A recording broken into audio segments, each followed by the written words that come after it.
Guys, welcome to முப்படை training academy. முப்படை training academy சார்பில் வரக்கூடிய காவலர் தேர்வுகளான டிஎன்யூஎஸ்ஆர்பி, எஸ்ஐ மற்றும் பிசி தேர்வுகளுக்கான வகுப்புகள், நேரடி வகுப்புகள் துவங்கும் நாள் என்றுன்னு பார்த்தீங்கன்னா 8/11/2020. அதாவது இன்றிலிருந்து வந்து எஸ்ஐ பிசிக்கான வகுப்புகளும் 10/11/2021 வர புதன்கிழமையிலிருந்து எஸ்ஐக்கான வகுப்புகளும் துவங்க போகுது. எஸ்ஐக்கு வந்து பார்த்தீங்கன்னா பைலிங்குவல் கிளாஸஸ் தான் போகுது, both English and Tamil medium. அதே மாதிரி போத் பிசி அண்ட் எஸ்ஐக்கு ஆன்லைன் கிளாஸஸும் அவைலபிளாக இருக்குது. உங்களுக்கு வேறு எதனா ஃபீஸ் டீட்டெயில்ஸ் முதற்கொண்டு வேறு எதனா டீட்டெயில்ஸ் தெரியணும்னா கீழே டிஸ்பிளே ஆகிற காண்டாக்ட் நம்பரை காண்டாக்ட் பண்ணுங்கள். நீங்கள் காண்டாக்ட் பண்ண வேண்டிய நம்பர் 7200400395 அல்லது 7200400398. தேங்க்யூ. இந்த பிஹெச் மதிப்புன்னு நம்ம பார்த்துருக்குறோங்க. பிஹெச் வேல்யூ, இந்த பிஹெச் வேல்யூவில் பிஹெச் வேல்யூ எக்ஸாக்ட் 7 அப்படின்னு சொன்னால் அதை நம்ம நடுநிலை கரைசல் சொல்லலாங்க, நியூட்ரல் சொல்யூஷன் சொல்லலாம். ஃபார் எக்ஸாம்பிள் பியூர் வாட்டரோட பிஹெச் வேல்யூ வந்து எக்ஸாக்ட் 7ங்க. பிஹெச் வேல்யூ வந்து 7 விட லெஸ் அப்படின்னு சொன்னோம்னா, 7 விட குறைவுன்னு சொன்னோம்னா அது அமிலம் அப்படின்றத குறிக்குங்க. அப்போ பிஹெச் மதிப்பு வந்து 7 விட அதிகம்னு சொன்னால் அது பேஸ் கேட்டகரியில் வந்துடும், காரம் வந்துடும். இப்போ பிஹெச் மதிப்பு நம்ம வாழ்க்கையில் பல இடங்கள் நம்மளுக்கு பயன்படுதுங்க. இப்போ நம்முடைய உடலை வந்து சமநிலைப்படுத்துதல் அப்படின்னு ஒன்று சொல்லுவோம். பிளட்டோட பிஹெச் வேல்யூ வந்துங்க கரெக்டாக இருந்துச்சுன்னா மட்டும்தான் நம்ம உடல் வந்து சமநிலை பேனல் இருக்குதுன்னு அர்த்தம். ஹோமியோஸ்டோசிஸ் சொல்லுவாங்க ஜுவாலஜியில் அந்த வார்த்தை, உடல் சமநிலை பேனல் சொல்லிட்டு. அப்போ பிஹெச் மதிப்புன்றது, பிளட்டோட பிஹெச் மதிப்புன்றது நம்ம உடல் சமநிலை பேனலில் முக்கிய பங்காற்றுது. அப்புறம் உமிழ்நீருக்கு பிஹெச் வேல்யூ நம்ம ஏற்கனவே சொல்லியிருக்கிறோம் நம்ம. அப்போ பிஹெச் வேல்யூன்ட்டு நம்ம அன்றாட வாழ்க்கையில் காலகட்டங்கள் இது பயன்படுதுங்க. இப்போ இங்கே பார்த்தோம்னா பிஹெச் மதிப்பு அப்புறம் பிஓஹெச் மதிப்பு வேல்யூ வந்து கூட்டினோம்னா 14ங்க. பிஹெச் நம்ம சொல்லிட்டு ஏற்கனவே என்னன்னு சொல்லிட்டு ஹைட்ரஜன் அயனியோட செறிவு, இந்த கான்சன்ட்ரேஷன் ஆஃப் ஹைட்ரஜன் அயானு. அப்போ பிஓஹெச் என்னன்னா ஹைட்ராக்சில் அயனோட கான்சன்ட்ரேஷனு. பிஓஹெச் என்பது ஹைட்ராக்சில் அயனோட கான்சன்ட்ரேஷன் படிச்சிருக்கிறோம். அப்போ இதனோட டோட்டல் வேல்யூ வந்து 14. ஓகேங்களா? இதில் நம்மளுக்கு கெமிஸ்ட்ரியில் வந்து இது ஒரு கான்செப்டாக கொடுத்துட்டு இது என்னதுன்னு கேட்பாங்க. இது ஒரு கான்செப்டாக கொடுத்துட்டு கேட்பாங்க. இது வந்து நீரினுடைய அயனி பெருக்கம் அப்படின்னு சொல்லணும், வாட்டரோட அயோனிக் ப்ராடக்ட் அப்படின்னு சொல்கிறோம். ஏன் அப்படி சொல்கிறோன்னு சொன்னால் H+OH- வேல்யூ வந்து 1 × 10⁻⁻14 mole square per litre square அப்படி வந்ததுன்னா அது நம்ம நீரின் அயனி பெருக்கம் அப்படின்னு கூப்பிடுறாங்க. இப்போ பழங்கள் ஆகட்டும், வேறு வகையான சில பொருள்கள் ஆகட்டும், நமக்கு இங்கே பிஹெச் மதிப்பு நம்ம பார்க்க போறாங்க. இப்போ லெமன் ஜூஸ் நம்ம கேள்விப்பட்டிருப்போம், அதோட பிஹெச் வேல்யூ வந்து 2ங்க. லெமன் ஜூஸோட பிஹெச் வேல்யூ 2. அடுத்து வினிகர்னா நத்திங் பட் நம்ம சாப்பிட்ற ஊறுகால் இருக்கிற ஒரு வகையான அமிலத்தன்மை கொண்டதுங்க. அதோட பிஹெச் வேல்யூ அப்படி பார்த்தீங்கன்னா 3. ஓகேங்களா? அசிட்டிக் அமிலம்னு சொல்லுவாங்க. ஐயூபிஎஸ்சி பேர் வந்து எத்தனோயிக் ஆசிட் அப்படின்னு அதுக்கு பேர், அந்த மாதிரி சொல்லுவாங்க. இப்போ ஆரஞ்சுன்னு பார்த்தீங்கன்னா 3.5 பிஹெச் மதிப்பு. அடுத்தது கிரேப்ஸ் பார்த்தீங்கன்னா பிஹெச் மதிப்பு 4. கிரேப்ஸ்னா உங்களுக்கு தெரியும். சோர் மில்க் பிஹெச் மதிப்பு 4.5. ஓகேங்களா? அடுத்தது டொமேட்டோ ஜூஸ், தக்காளி ஜூஸ், அதோட பிஹெச் மதிப்பு வந்து 4.2ங்க. பிளட் பிளாஸ்மான்னும் போது நம்ம வந்து பிசிக்ஸ்லையும் படிச்சிருப்போம், கெமிஸ்ட்ரியும் படிப்போம். இந்த விஷயம் கூழ்மத்துக்கு ஒரு எடுத்துக்காட்டு, அதுவும் ஒரு எடுத்துக்காட்டு. கொலைட்ல வந்து அது ஒரு எடுத்துக்காட்டுங்க. ஸோ பிளட் பிளாஸ்மாவோட பிஹெச் வேல்யூ 7.4. பிளட்டோட பிஹெச் நம்ம படிச்சிருக்காங்க 7.35 to 7.45 வரைக்கும். அது மாதிரி பிளட்டோட பிளாஸ்மாவோட பிஹெச் வேல்யூ 7.4ங்க. அடுத்து முட்டை, எக்கோட பிஹெச் வேல்யூ வந்து 8. ஓகேங்களா? அதுக்கடுத்து ஆன்டாசிட் அப்படின்னு ஒன்று சொல்லுவோம், அமில நீக்கிகள் பேர். அப்போ நம்ம சாப்பிட்ற சாப்பாட்டில் அமில பொருள் அதிகமாயிடுச்சுன்னா உடலில் உணவு குழலில் இந்த உணவு உள்ளே இறங்கும் பொழுது மீண்டும் இந்த உணவு குழலுக்குள்ளே இந்த உணவு வந்து புகுந்துடும். அப்படி புகுந்து இப்படி கீழே இறங்கிடுச்சுன்னா நெஞ்செரிச்சல் ஏற்படும் சொல்லுவாங்க. ஒரு மாதிரியா இருக்கும், இரிட்டேட்டிங்காக இருக்கும் அவங்களுக்கு. அப்போ அவங்க ஆன்டாசிட்ஸ் யூஸ் பண்ணாங்கன்னா, அந்த ஆன்டாசிட் மருந்து பயன்படுத்தினாங்கன்னா அது நியூட்ரலைஸ் ஆகிடும். ஏன்னா உடல் உணவு குழாயில மேலே இருந்தது அமிலம். அப்போ அந்த அமிலம் நடுநிலைப்படுத்தணும்னு சொன்னால் ஒரு காரப்பொருள் தேவை. இப்போ பிஹெச் வேல்யூ 7 விட அதிகமாகிடுச்சிங்க. நம்ம படித்தோம் 7 விட அதிகமாக pH value that is called base. எப்பவுமே ஒரு அமிலமும் காரமும் சேர்ந்துச்சுன்னா அது உப்பை உருவாக்குங்க. தட் இஸ் நடுநிலையாக்கல் வினைன்னு சொல்லுவாங்க, நியூட்ரலைஸ்டு ரியாக்ஷன்ஸ் அப்படின்னு சொல்லுவோம். அதுபடி பார்த்தா ஆன்டாசிட் யூஸ் பண்ணால் அந்த அமிலம் வந்து நம்ம உடம்புல நெஞ்சிருச்சிருந்து நீக்கப்படும். அடுத்து அமோனியம் வாட்டர் பிஹெச் வேல்யூ வந்து 7ங்க. அடுத்து லைம் வாட்டர், சுண்ணாம்பு நீர், அதோட வேல்யூ வந்து 12ங்க பிஹெச் வேல்யூ. அப்புறம் ட்ரைன் கிளீனர் சொல்லணும், கேள்விப்பட்டுக்கிறோம். அதோட பிஹெச் வேல்யூ 13ங்க. அப்படியே சோடியம் ஹைட்ராக்சைடு அதோட பிஹெச் வேல்யூ வந்து 14ங்க. அடுத்து மெக்னீசிய பால்மம் சொல்லுவாங்க, மெக்னீசிய பால்மம் அதோட பிஹெச் வேல்யூ வந்து 10. இப்போ ஆன்டாசிட் அப்படின்னு சொல்றீங்க பார்த்தீங்களா, மெக்னீசிய பால்மம் கூட இந்த நெஞ்செரிச்சலுக்கு பயன்படுத்துவாங்க. ஏன்னா அதுவும் வந்து அமிலத்தை நடுநிலையாக்கக்கூடிய திறன் வாய்ந்தது. ஓகேங்களா? சரி, இப்போ நம்ம நடுநிலையாக்கல் வினை அப்படின்னு ஒரு வார்த்தை கேட்டோம். நடுநிலையாக்கல், தட் இஸ் நியூட்ரலைஸ்டு ரியாக்ஷன்ஸ் அப்படி கேட்குறோம். அப்போ நியூட்ரலைஸ்டு ரியாக்ஷன் தான் என்ன சார் கான்செப்ட் அப்படின்னா, அமிலங்க ஏதேனும் ஒரு அமிலம், அது கூட காரம், ரெண்டு சேர்த்துக்கிட்டோம்னா உப்பு உருவாகும். அமிலம், ஒரு அமிலம் காரத்தால் நடுநிலையாக்கப்பட்டு உப்பு உருவாகும், கூட நீர் மூலக்கூறு உருவாகும், நீர் மூலக்கூறு உருவாகும். கெமிஸ்ட்ரியில நீர் உருவாதல் அப்படின்ற ஒரு விஷயத்த நம்ம வேதிவினைன்னு ஏன் கூப்பிடுறோம்? அது இல்லாமல் நீர் வந்து நம்ம என்னன்னு சொல்லுவோம், நீர் என்னன்னு சொல்லுவோம், நம்ம சேர்மம்னு சொல்றோம், இன் இங்கிலீஷ் காம்பவுண்ட் சொல்றோம். ஏன் சார் அந்த மாதிரி ஒரு வார்த்தையை பயன்படுத்துறோம் அப்படின்னு சொன்னா, இப்போ ஹைட்ரஜன்ன்றது ஒரு வகையான கேஸுங்க, இது ஒரு வாயு. ஆக்சிஜன் எடுத்துங்க, அதுவும் கேஸுங்க, அதுவும் கேஸ், இது ஒரு வாயு.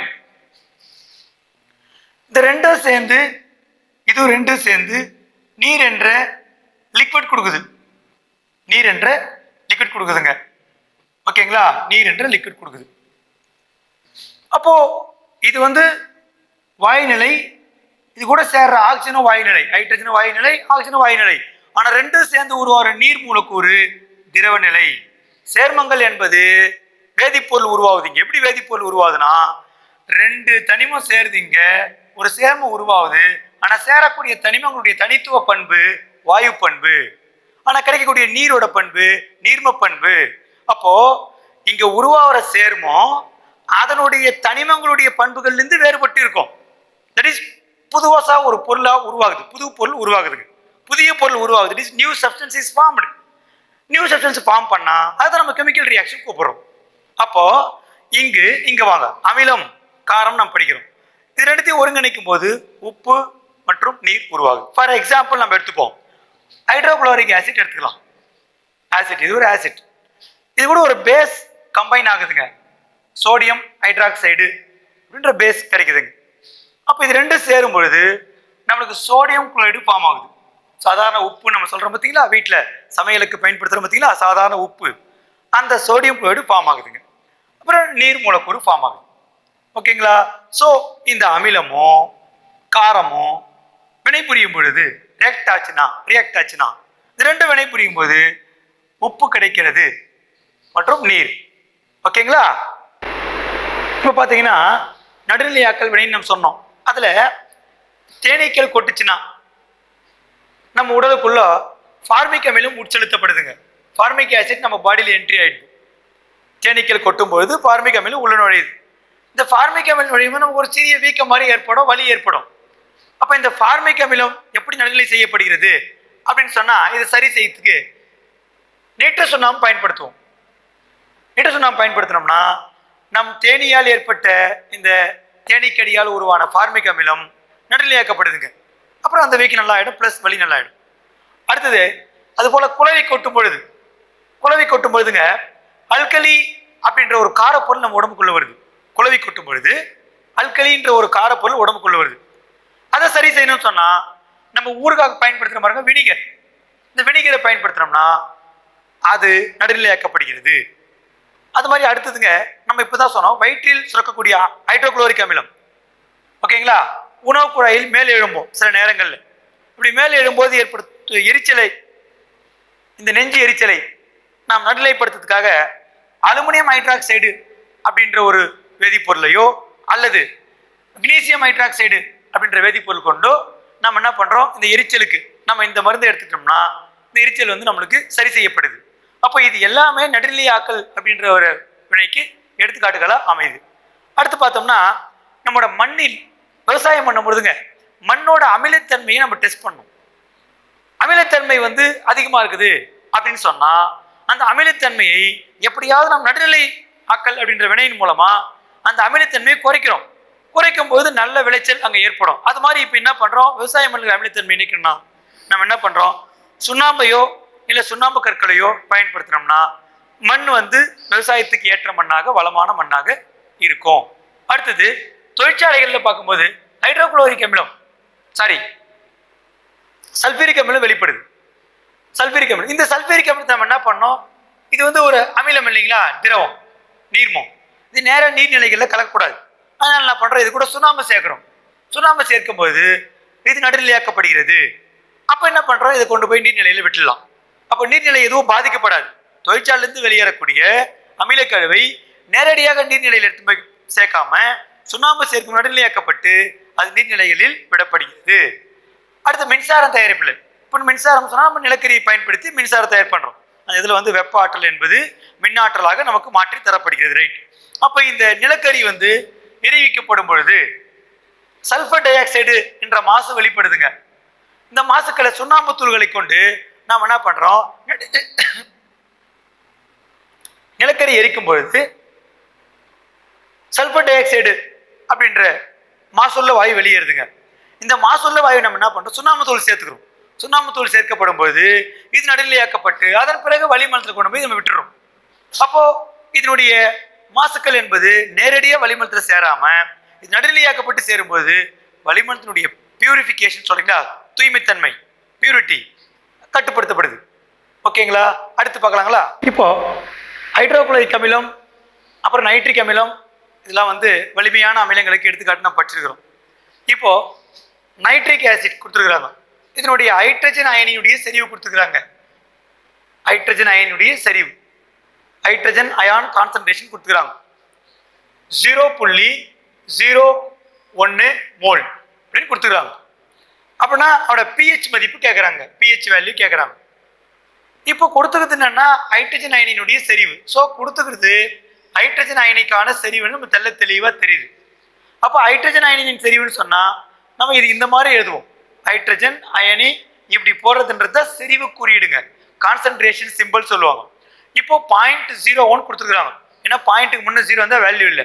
இப்போ நம்ம என்ன சொல்லுவோம், இதை 1/100 ஏழாது மேக்ஸில். இதை 1/100, 2 0 வந்தால் 2 டிஜிட் தள்ளி பாயிண்ட் வச்சுக்கலாம், அதுதான் விதிங்க. இப்போ இதை நம்ம 10 ஸ்கொயர்னு ஏழலாம். 10 2 டைம்ஸ் போட்டு மல்டிப்ளை பண்ணோம்னா 100 வந்துடும். இப்போ இந்த டிவைட்ல இருக்கிற 10⁻²ன்றது மல்டிப்ளிகேஷனுக்கு கொண்டு வந்தோம்னா மல்டிப்ளை ரெசிப்ரோக்கல் சொல்லுவாங்க. அப்படி கொண்டு வந்தோம்னா என்னோட சிம்பிள் மட்டும் மாறும். மைனஸ் இருந்தால் ப்ளஸ் ஆகும், ப்ளஸ் இருந்தால் மைனஸ் ஆகும். அப்போ இங்கே +2 இருக்குது, -2 மாறிடுச்சுங்க. இப்போ நம்மளுக்கு கேட்குற கேள்வி பார்க்கணும், pH மதிப்பு கேட்குறாங்க. ஹைட்ரஜன் அயனி செறிவு கொடுத்துட்டாங்க, இப்போ pH மதிப்பு கேட்குறாங்க. நம்ம ஏன் இது இப்படி மாற்றணும் அப்படின்னு சொன்னால் லாகரிதம் பொறுத்த வரைக்கும் பவரில் இருக்கிறது நல்லதுங்க. அதனால நம்ம என்ன பண்ணுறோம், -log of h + to the base 10 அப்படின்னு எடுத்துட்டு மைனஸ் போடுறோம், லாக் போடுறோம். h + ஒரு வேல்யூ நம்ம கண்டுபிடிச்சிட்டோம், 10 to the power of -2. அப்போ 10 to the power of -2 நம்ம எடுத்துக்கிறோங்க. அப்போ இந்த -2 வந்து இந்த பக்கம் வந்துடும், ஏன்னா லாகரிதம்ல அடுக்கு விதி குறியீடு ஃபார்முலா. அப்போ இந்த -2 இங்கே வந்துருச்சிங்கன்னா minus into minus plus. So இங்கே லாக் இருக்குங்க 10 to the base 10. லாகரிதம்ல இங்கே சேமாக இருந்தால் அதோட வேல்யூ 1ங்க. அப்போ 2 × 1 2 × 1 2. ஸோ கொடுக்கப்பட்ட கரைசலுடைய pH மதிப்பு 2 நம்ம கண்டுபிடிச்சிட்டோம். எளிமையாக கண்டுபிடிச்சிங்க கணக்கில். அடுத்து ஒரு உதாரணத்துக்கு போகிறோம்.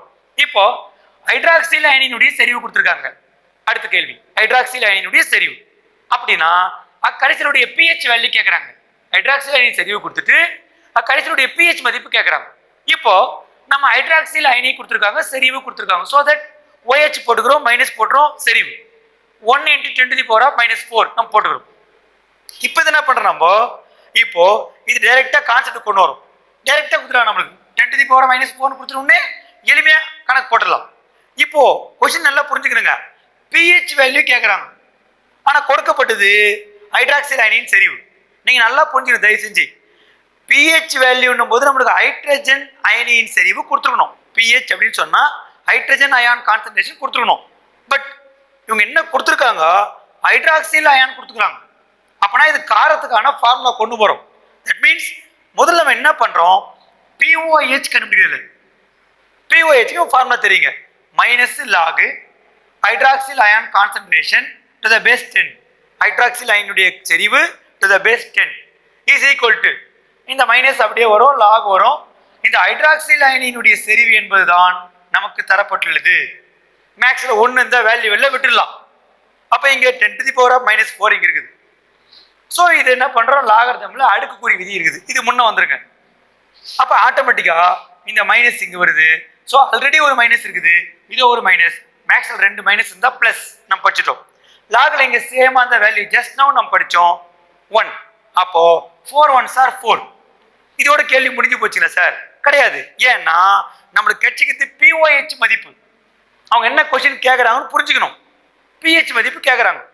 அப்போ நம்மளுக்கு பிஹெச் மதிப்பு வேணும்னா pH plus pOH, we know the formula for pH plus pOH 14ங்க. அப்போ என்ன பண்றோம், பிஹெச் தான் எனக்கு வேணும் அப்படின்னு சொன்னா அதை நிறுத்திக்கிறோம். பிஓஹெச் நம்ம கண்டுபிடிச்சிட்டோங்க. இங்க பாருங்க 4. அந்த 4 வந்து நமக்கு பிரதியிடுறோம், சப்ஸ்டியூட் பண்ணுறோம் பிஹெச் பிஓஹெச் பத்தி. அப்போ pH is equal to +4 goes to that side -4. So the answer is 10. So கொடுக்கப்பட்ட கடைசியினுடைய பிஹெச் மதிப்பு 10. அவ்வளவுதாங்க. வெரி சிம்பிள், எளிமையான கணக்குகள். பிஹெச் மதிப்பு டைரக்டா கொஸ்டின் கேட்கறாங்க. இங்க பிஓஹெச்க்கு வேல்யூ கண்டுபிடிச்சிட்டு பிஹெச்க்கு வரும். ஸோ ரெண்டுமே கான்ட்ரவர்சலா இருக்கிற கொஸ்டின்ஸ். பட் இது ரெண்டுத்தையும் உள்வாங்கும் போது இது போன்ற கேள்வி டிஎன்பிசியில பிஹெச் வேல்யூ பத்தி வராத வினாத்தாள்கள் மேக்சிமம் கிடையாது. அந்த அளவுக்கு முக்கியத்துவம் வாய்ந்த ஒரு டாபிக் தான் இப்போ நாம இது வரைக்கும் படிச்சிருக்கிறோம். ஸோ நீங்க இதுல தெளிவா இருக்கணுங்க. ஃபிங்கர் டிப்ல நம்ம ஆன்சர் வச்சுக்கணும், மைண்ட் செட் பண்ணணும். அடுத்த நிறங்காட்டிகள் சொல்றோம். நிறங்காட்டிகள் வேதியியல்ல இந்த நிறங்காட்டிகள் அப்படின்னு பார்த்தீங்கன்னா, அதாவது இயற்கை நிறங்காட்டிகள், செயற்கை நிறங்காட்டிகள் 2 டைப் இருக்குது. குரோமோபோர்ஸ் பார்த்தீங்கன்னா நேச்சுரலாக ஒன்று இருக்கும், ஆர்டிஃபிஷியலாக ஒன்று இருக்குது. இயற்கை நிறங்காட்டினா லிட்மஸ். லிட்மஸ் என்ற நத்திங் பட்டு லைக்கேன் கிட்ட தயார் பண்ற ஒரு பொருள். லைக்கேன்லேருந்து இது பெறப்படி லைக்கேன்கள் நீங்க படிச்சிருப்பீங்க இதுக்கு முன்ன பாட்னியில் வர கான்செப்ட்.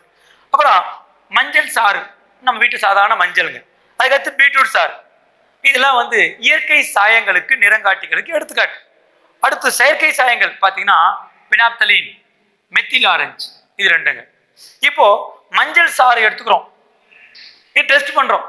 அமிலத்தில் மஞ்சள் சாறு டெஸ்ட் பண்ணோம்னா அது அமிலத்தில் நிறம் கிடையாது, எந்த நிறமும் கொடுக்காது. ஆனா காரத்துல இதே மஞ்சள் நிறம் காரத்துல சேர்க்கும் பொழுது, தட் மீன்ஸ் சோடியம் ஹைட்ராக்சைடு போன்ற காரங்கள்ல சேர்த்தீங்கன்னா அது சிவப்பு நிறமா மாறிடும். மஞ்சள் காரத்துல சேர்க்கும் பொழுது சிவப்பு நிறமா மாறும். அப்ப நிறங்காட்டி இங்க பயன்படுத்தி கொடுக்கப்பட்ட கரைசல் காரம்னு ப்ரூவ் பண்ணலாம். அது போல செம்பருத்தி கேள்விப்பட்டிருப்பீங்க. செம்பருத்தி அமிலத்துல இளஞ்சிவப்பு நிறத்தை தருகிறது, பிங்க் கலர் கொடுக்கும். அதுவே காரத்துல கிரீன் கலர் கொடுத்துரும், பச்சை நிறம் கொடுக்கும். ஓகேங்களா? செயற்கை நிறங்காட்டின்னு பார்த்தோம்னா பினாப்தலீன் பார்க்குறோம், மெத்தில் ஆரஞ்சு பார்க்குறோம். நெக்ஸ்ட்டுங்க அடுத்தது இப்போ செயற்கை நிறங்காட்டிகள் அப்படின்னு பார்க்குறோம். செயற்கை நிறங்காட்டிகள்லாம் இப்போ நம்ம படித்தோம், பினாப்தலீன் ஒன்று படித்தோம். பினாப்தலீன் வந்துங்க அமிலங்களில் எத்தகைய நிறத்தையும் தராது. பினாப்தலீன் வந்து அமிலத்தில் எந்த நிறமும் தராது. ஆனால் காரங்களில் இளஞ்சிவப்பு நிறத்தை கொடுக்கும்.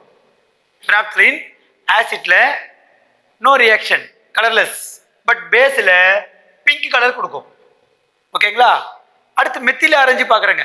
மெத்தில் ஆரஞ்சு பொறுத்த வரைக்கும் அமிலங்களில் சிவப்பு நிறத்தை கொடுக்கும், பிங்க் ஆர் ரெட், பட் பேஸில் மஞ்சள் நிறம் கொடுக்கும் பினாப்தலீன், சாரி மெத்தில் ஆரஞ்சு. ஓகேங்களா? அடுத்தது அமில உப்புக்கள்னா என்ன? ஒன்றும் இல்லைங்க, நம்ம நேரம் படித்தோம். என்ன படிச்சு சார்னா, ஒரு காரம் ஒரு அமிலம் இவை இணையும் பொழுது நமக்கு அமில உப்புக்கள் உருவாகின்றன. ஒன்றும் இல்லை, இந்த அமில உப்புக்கள் உருவாகின்றன சொன்னா ஹைட்ரஜன் அயனிகள் வந்து பகுதி அளவு இடம்பெயர்ந்துரும். அந்த உலோகத்துக்கிட்ட இருந்து பகுதி அளவு ஹைட்ரஜன் அயனி வெளியேற்றப்பட்டால் அதுதான் நம்ம அமில உப்பு உருவாகிற முறைன்னு சொல்றோம். அதாவது ஆசிட் சால்ட். அப்போ sodium hydroxide plus sulphuric acid நம்மளுக்கு இதுதான் ஒரு அமில உப்புன்னு சொல்லிட்டு நம்ம உதாரணம் சொல்றோம். இது 2 சேர்ந்ததுதான். ஓகேங்களா? Sodium hydrate sulphate. நெக்ஸ்ட் கார உப்புக்கள், பேஸ் சால்ட் பார்த்தீங்கன்னா இதுலயும் என்ன சொல்றேன்னாக்கா, கார உப்புக்கள் பொழுது பகுதி அளவு ஹைட்ராக்சில் அயனி இடம்பெயர செய்யப்படுகிறது, ரீப்ளேஸ்மெண்ட் பண்றாங்க. பார்ஷியலி ஹைட்ராக்சில் அயனை ரீப்ளேஸ்மெண்ட் பண்றோம். அப்போ இங்க காரம் பிளஸ் அமிலம் நம்மளுக்கு உருவாகிறது கார உப்பு. ஓகேங்களா? இப்போ இது நீர் மூலக்கூறு வெளியேறும். அமில உப்புகள் ஆகட்டும், கார உப்புகள் ஆகட்டும், நீர் மூலக்கூறு வெளியேறும். இது எப்படி அமில உப்புன்னு சொல்றோம்னு சொன்னா இங்க பார்க்கணும், H எப்படி கார உப்பு சொல்றேன்னா இங்க பார்க்கணும் OH. அதனால அது அமில உப்பு கார உப்புன்னு பிரிச்சு படிக்கிறோம். இப்படி கொடுத்துருவாங்க. இது எந்த வகைன்னு சொல்லும்போது 4 ஆப்ஷன் இருக்கும். அப்போ இது வந்து கார தொகுதிக்கு இது கார உப்பு நம்ம டிக் அடிக்கிறோம், அவ்வளவுதான் ஆன்சர். Okay, next. அடுத்து ரெட்டை உப்புக்கள். ரெட்டை உப்புக்கள்லாம் ரெண்டு வகையா இருக்கும் உப்புக்கள் இங்க இருக்கணும். அது அப்படிப்பட்ட சேர்மம். ஃபார் எக்ஸாம்பிள் இங்க பாருங்க, பொட்டாசியம், அலுமினியம் சல்பேட், அப்புறம் ஹைட்ரஜன் இருக்குது, சாரி நீர் இருக்குது, பொட்டாசியம் இங்க இருக்குது. ஸோ இது ஒரு வகையான உப்பு உருவாக்கம். அலுமினியம் இங்க இருக்குது, இது ஒரு கலவை, இந்த இடத்துல ஒரு உப்பு உருவாகும். So how many salts are there? 2 salt. ஆனால் இரட்டை உப்புகளுக்கு இது எடுத்துக்காட்டு. ஓகேங்களா? அடுத்து வரங்க. அடுத்து படிக நீர் அப்படின்னா என்ன? வாட்டர் ஆஃப் கிறிஸ்டாலைசேஷன் அப்படின்னா என்ன சொன்னீங்கன்னா, அதாவதுங்க படிக நீர்ன்றது இப்போ ஒரு படிகத்துல நீர் இருக்குதுன்னு சொன்னா, ஒரு படிகம் இப்போ சொல்றோம் நம்ம காப்பர் சல்பேட். ஓகேங்களா?